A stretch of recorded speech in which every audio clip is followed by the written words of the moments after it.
चलिए आज बात करते हैं भारत की एक ऐसी ट्रेन डकैती की जिसकी कहानी किसी भी बॉलीवुड थ्रिलर फिल्म को टक्कर दे सकती है।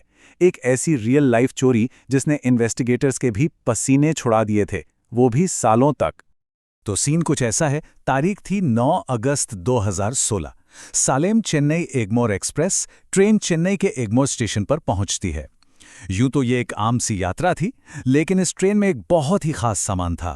पूरे 342 करोड़ रुपए कैश। जी हां, 226 लकड़ी के बक्सों में पुराने नोट भरे थे, जिन्हें नष्ट करने के लिए रिजर्व बैंक ऑफ इंडिया ले जाया जा रहा था। ऊपर से देखने पर तो सब कुछ एकदम सही लग रहा था। ट्रेन का कोच पूरी तरह सील था, और मजे की बात यह कि ठीक अगले डिब्बे में 18 पुलिस वाले सुरक्षा के लिए तैनात थे। लेकिन जब उस कोच का दरवाजा खोला गया तो वहां जो देखा उससे सबके होश उड़ गए। चलती हुई ट्रेन से करोड़ों रुपए गायब हो चुके थे। सवाल एक ही था, आखिर ये हुआ कैसे?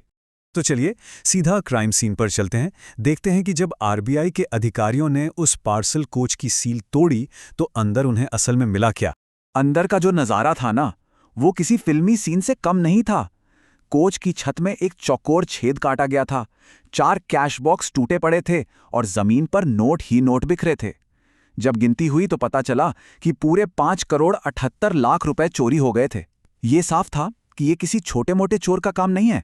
अब थोड़ा पीछे चलते हैं, मतलब फ्लैशबैक में, और ये समझने की कोशिश करते हैं कि चोरों ने इतनी नामुमकिन लगने वाली डकैती को प्लान कैसे किया और फिर उसे अंजाम कैसे दिया। चोरों की प्लानिंग कमाल की थी। उन्होंने ट्रेन की एक ऐसी कमजोरी का फायदा उठाया जिस पर शायद ही किसी का ध्यान गया हो। देखिए, सालेम से वृद्धाचलम के बीच ट्रेन डीजल इंजन से चलती थी। इसका मतलब छत के ऊपर कोई हाई वोल्टेज बिजली के तार नहीं होते थे। और बस यही वो गोल्डन अपॉर्चुनिटी थी, यही वो वक्त था जब इस डकैती को अंजाम दिया जा सकता था। और उन्होंने इस काम को अंजाम भी बड़ी सफाई से दिया।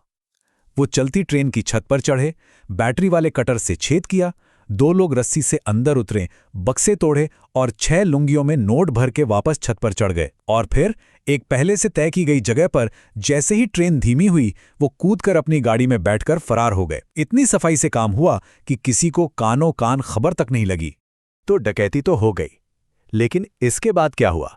चलिए अब कहानी को आगे बढ़ाते हैं और देखते हैं कि पुलिस की जांच में क्या-क्या मुश्किलें सामने आई।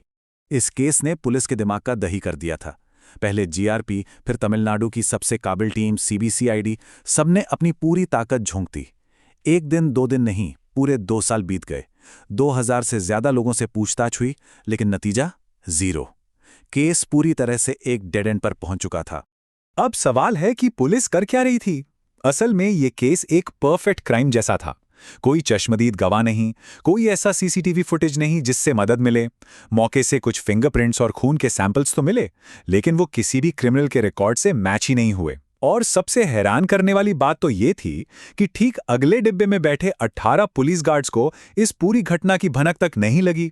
जब सारे रास्ते बंद हो गए और केस लगभग ठंडे बस्ते में चला गया, तब आया कहानी में एक जबरदस्त ट्विस्ट।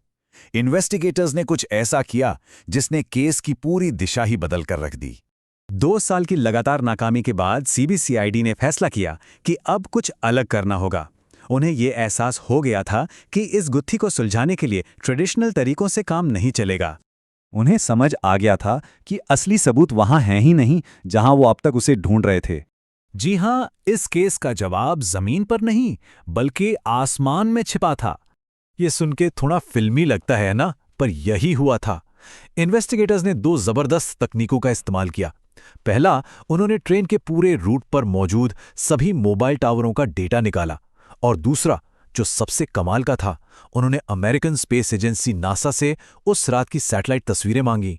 और जब इन दोनों को मिलाकर देखा गया तो केस की परतें खुलनी शुरू हो गईं। तो इन हाईटेक सुरागों से पर्दा उठा एक कुख्यात गैंग का, और साथ ही सामने आया उनका लंबा चौड़ा क्रिमिनल रिकॉर्ड। इस डकैती के पीछे था मध्य प्रदेश का कुख्यात पारदी गैंग, जिसका सरगना था मोहन सिंह पारदी। ये कोई छोटे मोटे चोर नहीं थे, बल्कि एक ऐसा गैंग था जो राजस्थान, दिल्ली, गुजरात, महाराष्ट्र, मतलब कई राज्यों में डकैती और हत्या जैसे गंभीर अपराधों के लिए बदनाम था। और जो इनका सरगना था, मोहन सिंह। उसका तो रिकॉर्ड ही देख लीजिए। डकैती और हत्या जैसे संगीन मामलों में उसके खिलाफ 50 से ज्यादा एफआईआर दर्ज थीं। तो अब पुलिस के पास सब कुछ था। मोबाइल डेटा ने बताया कि चोर मध्य प्रदेश के हो सकते हैं और नासा की तस्वीरों ने कंफर्म कर दिया कि डकैती वृद्धाचलम से पहले ही हुई थी। इन सबूतों के आधार पर डकैती के ठीक 2 साल बाद सीबीसीआईडी ने पारदी गैंग के सदस्यों को धर दबोचा। केस सुलझ गया, चोर पकड़े गए, लेकिन इस कहानी में अभी एक और बड़ा ट्विस्ट बाकी है। एक ऐसा मोड़ जो चोरी हुए पैसों और इस डकैती के मास्टरमाइंड की किस्मत से जुड़ा है। याद है कितनी बड़ी रकम चोरी हुई थी? 5 करोड़ 78 लाख रुपए। चोरों के हाथ एक बहुत बड़ा खजाना लगा था। लेकिन इस पैसे का हुआ क्या? वो कहानी का सबसे दिलचस्प हिस्सा है। और यहीं किस्मत ने ऐसा खेल खेला जिसकी किसी ने कल्पना भी नहीं की होगी। गैंग ने करोड़ों तो लूट लिए, पर डकैती के महज 3 महीने बाद ही देश में हो गई नोटबंदी। वो सारे 500 और 1000 के नोट रातों रात रद्दी के कागज बन गए। कहते हैं कि गैंग को वो सारे करोड़ों रुपए जलाने पड़े। पर इस कहानी का सबसे निराशाजनक मोड़ तो ये है, इतनी मेहनत, इतनी हाईटेक जांच के बाद भी इस डकैती का मास्टरमाइंड मोहन सिंह पारदी साल 2021 में सबूतों की कमी के आधार पर जमानत पर बाहर आ गया। तो यहाँ एक सवाल खड़ा होता है, जब 50 से ज्यादा क्रिमिनल केस वाला एक मास्टरमाइंड आजाद घूम रहा हो, तो क्या किसी अपराध की कीमत सिर्फ वो रकम होती है जो चोरी हुई, या फिर उस अधूरे इंसाफ की होती है जो सिस्टम पर एक सवालिया निशान छोड़ जाता है?